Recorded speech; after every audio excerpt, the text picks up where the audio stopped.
Assignment, U.S. Army, Alaska, where the best of man is pitted against the worst of nature, where courage and special skills are weapons to outwit a stubborn land, where survival is keyed to adversity.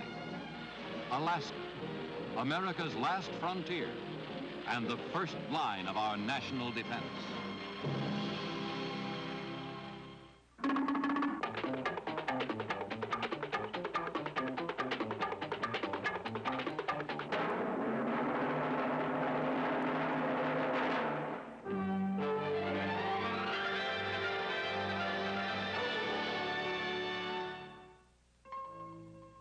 Alaska has come a long way since its discovery in 1741 by Vitus Bering, a Danish sea captain in service of the Russian Tsar.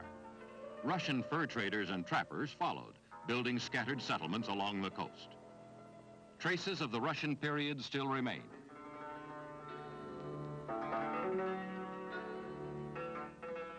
By the middle of the 19th century, the Russians were anxious to be rid of the vast distant land.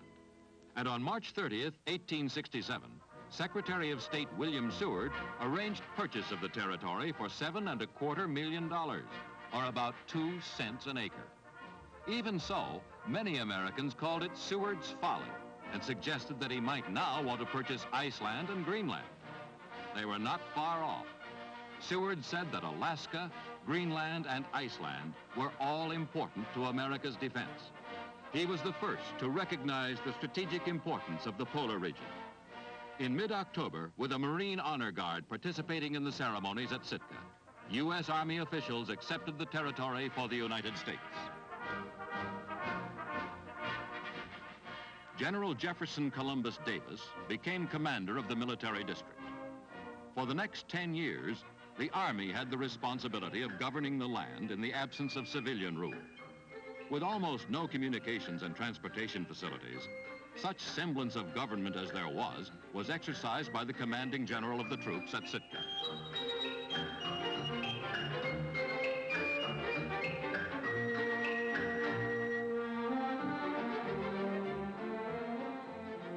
New garrisons were built and some exploration carried out, but Washington showed little interest in Alaska. Finally, in 1877, the Army troops were withdrawn. For the next few years, the Coast Guard patrolled the shores of the northern land, and then the Navy took on the responsibility for control and administration. Successive commanders of the vessels stationed at Sitka were, for all practical purposes, the government of Alaska. Finally, in 1884, Congress passed a bill which placed a civil government over Alaska. Years passed with little happening to change the pattern of living in the remote regions. The Army sponsored various expeditions to explore the interior, and men came back with much information concerning the geography and life of areas where few explorers had ever penetrated.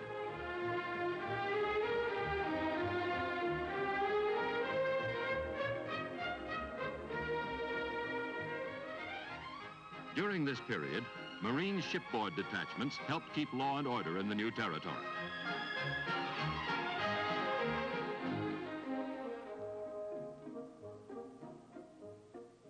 In 1896, with the discovery of gold in the Yukon and other parts of Alaska, the nation's attitude toward the territory changed dramatically. From throughout the world, adventurers traveled north to strike it rich. Complete towns were built almost overnight. The Alaskan gold rush enriched folklore with new and colorful names and legends that still perpetuate the magic of the far north.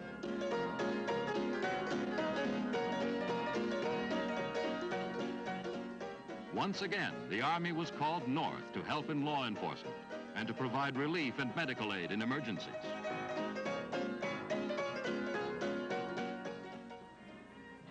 When a great storm destroyed large areas of Nome in 1900, Army troops were essential in maintaining order, saving property, providing relief. Although interest in the territory waned with the passing of the gold rush, the Army Signal Corps, under the leadership of such men as General Greeley and Lieutenant Mitchell, pressed forward with their ambitious plan for establishing the communications system, which brought the distant populated sections of the country together and linked it with the continental United States. This Alaskan communications system, as it is called, was expanded over the years to telephone, cable, radio, and teletype communications, and was operated by the Army until 1962. Cable ships put to sea to complete the link with the United States. With the establishment of the complete system in 1904, one of the greatest barriers to the development of the territory was removed.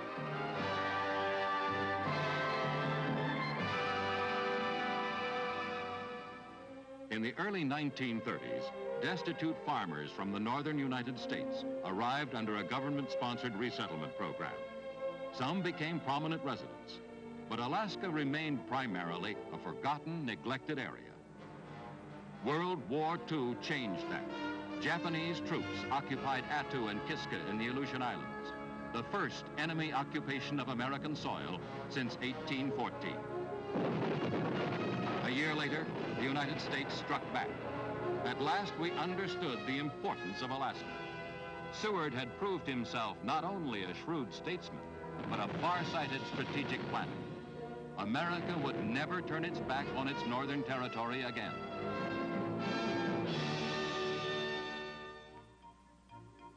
Today, the bush pilot is to Alaska what the highway trucker is to the lower states. He flies out of Merrill Field, Anchorage's second airport, a busy strip that handles more takeoffs and landings than New York's Kennedy International. He flies a state more than twice the size of Texas, 10 times the size of Illinois. He flies because road travel is slow and uncertain, and roads leave a lot of territory unexplored. The road network in Alaska covers 5,800 miles.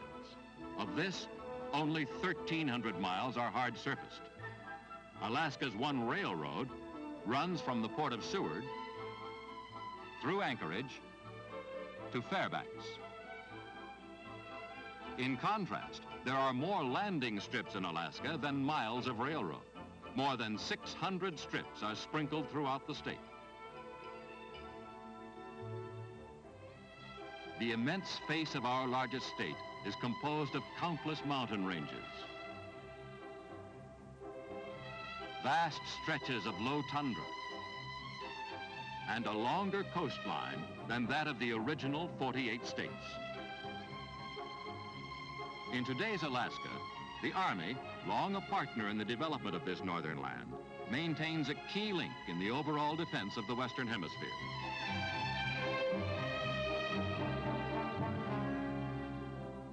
Fort Greely, with its atomic power plant and its frequent visitor, the wild buffalo, is one of the Army's most sophisticated training grounds. The Northern Warfare Training Center is located here. Graduates of the center learn to move with military effectiveness over any type of terrain.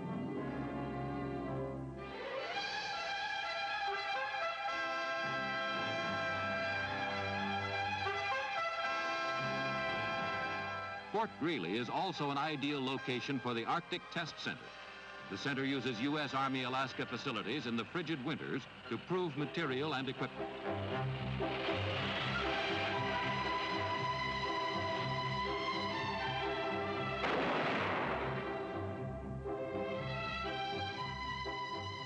Fort Wainwright, near Fairbanks, is our northernmost fort.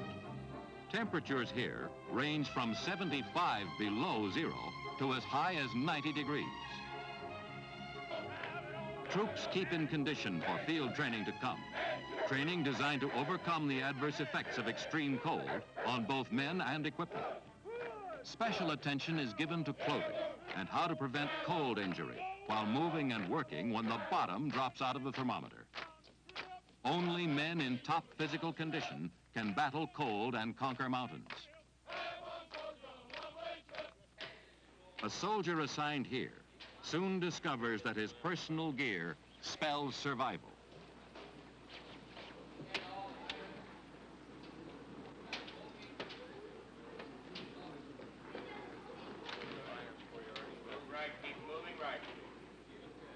He's in Alaska, and that's for sure.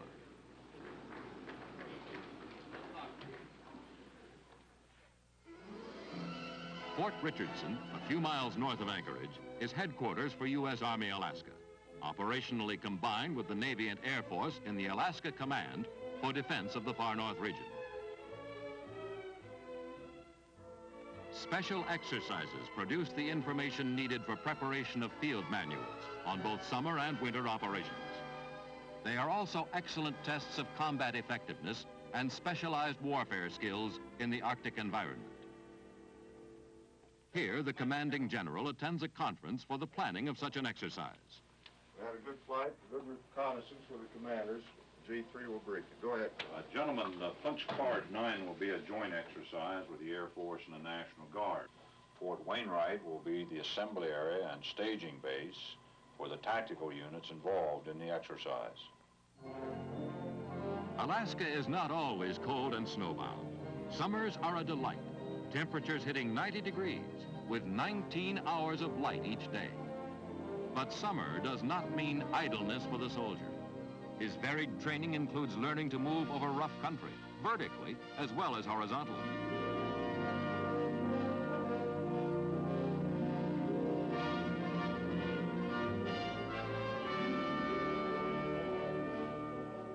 He learns how to cross chasms and streams.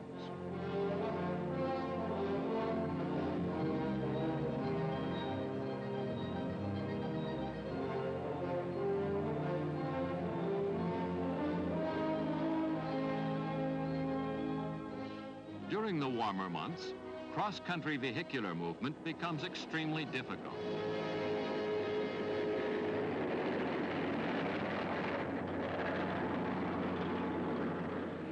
Therefore, the soldier is trained in inland waterways operations. He learns to read the river's natural signs and to detect shallows by observing ripples in the current. He learns to avoid the hazards of sweepers, fallen trees still attached to the bank, and sleepers, fallen trees under the water's surface. Before long, he can navigate the big lakes and swiftly moving rivers with safety and confidence.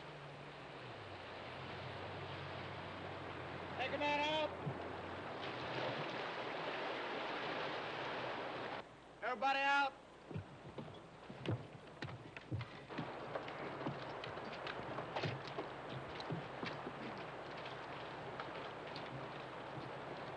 Unload the boat and cash it around on the other side. We'll bivouac here and get an early start tomorrow morning.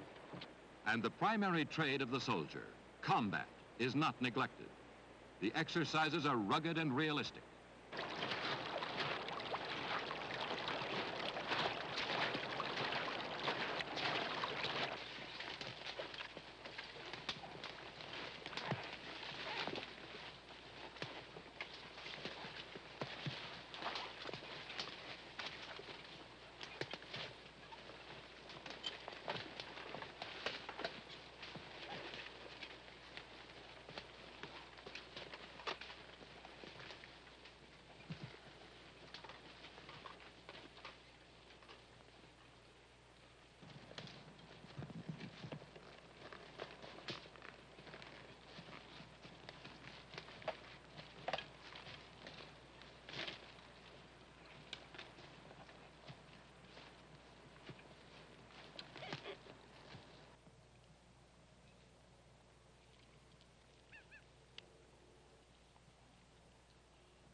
Phone.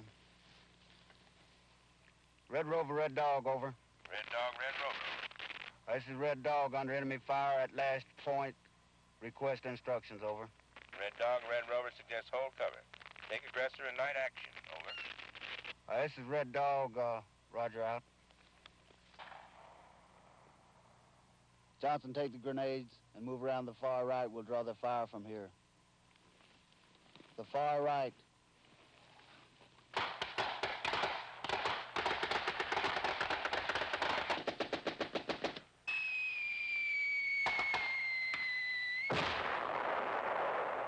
But the Army gives primary emphasis to winter training. And for this, Alaska is ideal. During the long winters, the daylight hours steadily diminish until for 2 months there is constant darkness.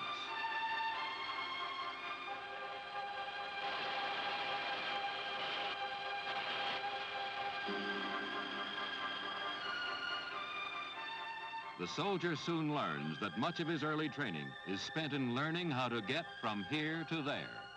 He learns the value of the ancient snowshoe, excellent for small confined areas, but difficult to use on steep grades.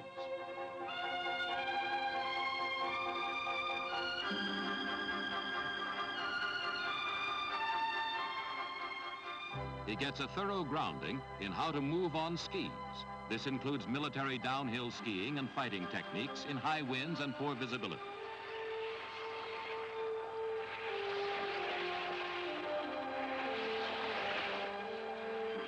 Ski joring, being towed at speeds up to 15 miles an hour, is part of his education. A 10-man rifle squad can be towed by a single light-tracked vehicle. He learns to use the Akio, a light sled designed to carry an entire squad's equipment for several days on the trail.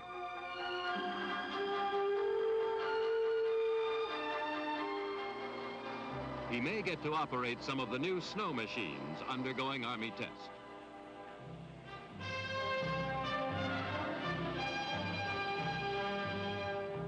There's always a wide variety of vehicles to operate in snow conditions, as well as different types of aircraft.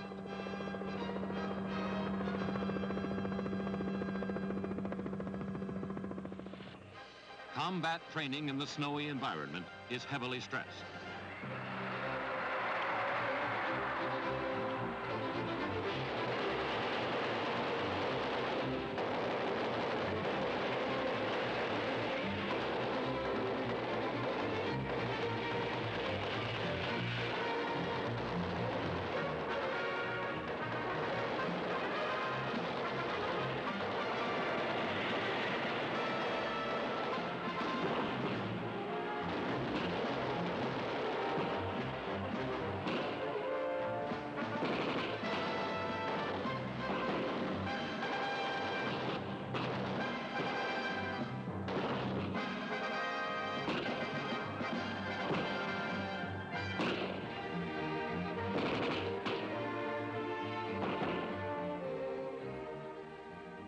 During these exercises, prisoners are captured, disarmed, and interrogated.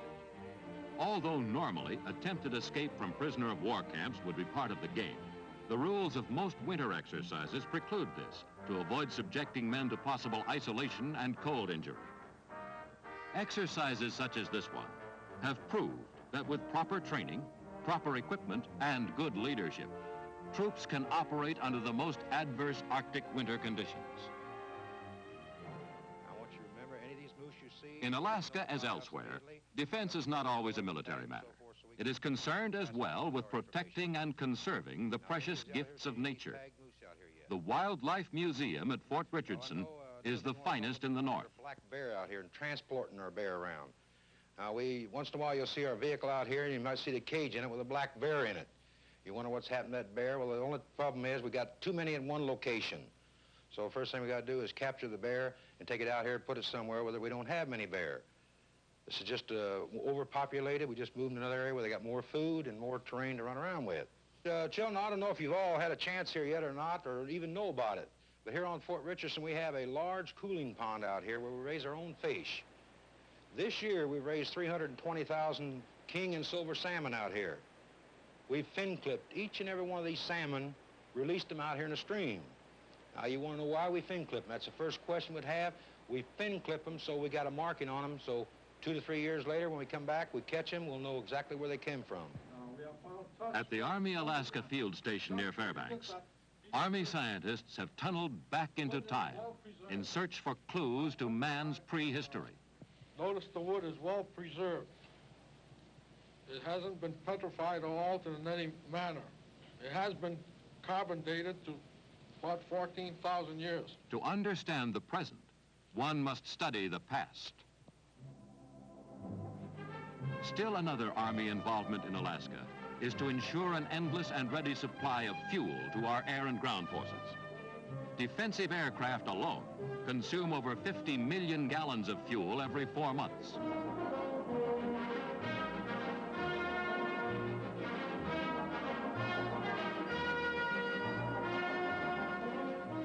Two fuel lines serve Alaska. One runs well over 600 miles from the all-season port of Haines to Fairbanks. Following the Alaskan highway, it carries the fuel needed by our most northern air and ground forces. The second pipeline, shown here, runs from the all-weather port of Whittier, traversing the peaks of the Chugach Mountains. It is capable of delivering 700 barrels an hour to the Anchorage storage tanks, from where the Army distributes it to all the air and ground forces in the Fort Richardson area. Both pipelines are multi-purpose, capable of transporting in tandem the many varieties of military fuel required. U.S. Army Alaska maintains these lifelines of defense, keeping a step-by-step check on quality and purity of product. In the summer, camping, fishing, and hunting excursions are popular with military personnel and their dependents.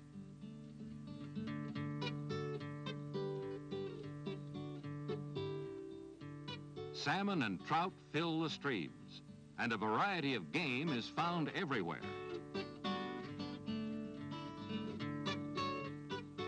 Alaska offers strong compensations for the soldier who is an outdoors man. The Army's concern in Alaska is not solely for the soldier. It is also vitally interested in his equipment, as shown by activities at the Arctic Test Center at Fort Greely. Here, all kinds of materiel are subjected to grueling tests in extreme Arctic conditions.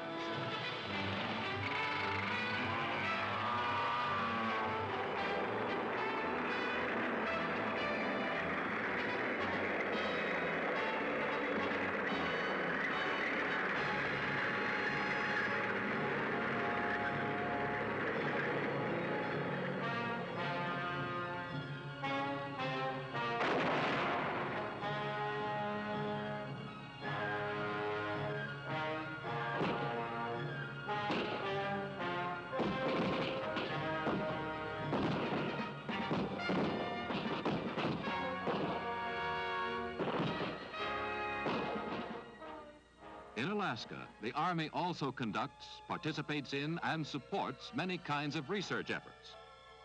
As a typical example, the Army constructed this rocket launch site near Fairbanks in the dead of winter. The purpose was to fire rockets into the high atmosphere, where they would release a cloud for scientific measurement. Despite the extreme cold, supplies were trucked in from Fort Wainwright.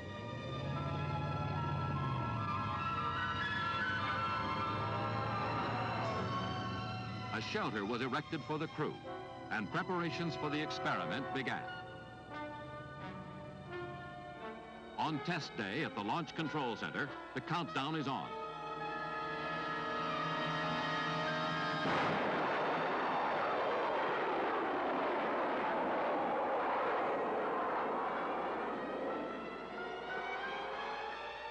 The first cloud appears in the night sky. It is illuminated by solar rays high overhead. This experiment expanded our knowledge of the upper atmosphere, knowledge needed to improve long-distance communications.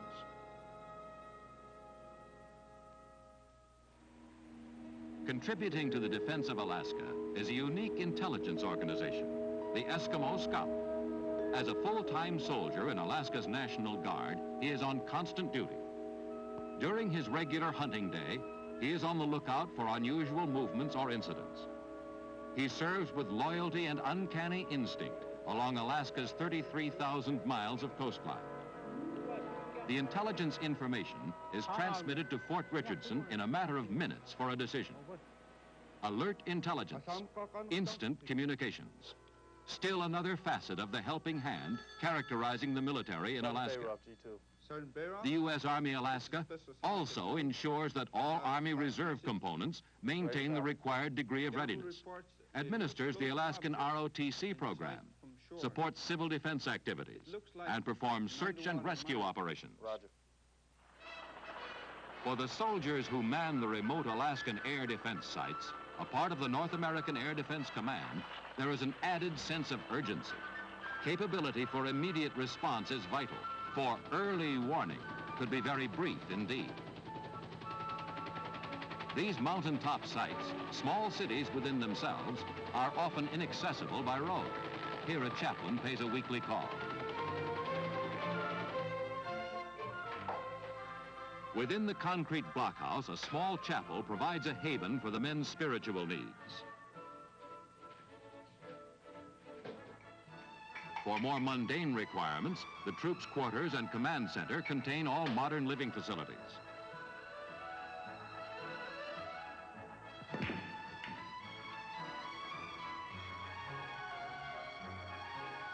Every man in the battery takes part in periodic practice launching. Realism is the keynote. Missiles in Alaska are not stored underground. When a missile is needed, it rumbles out on rails to be raised skyward on the concrete launching pad.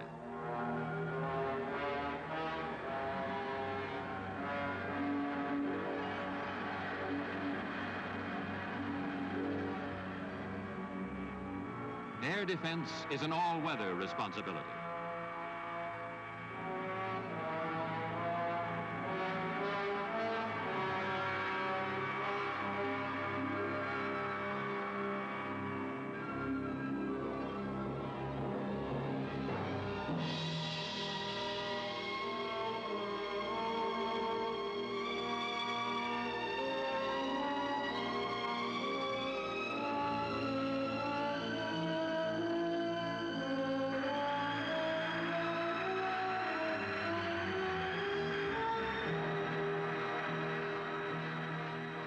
Men and equipment must be on the alert the year round.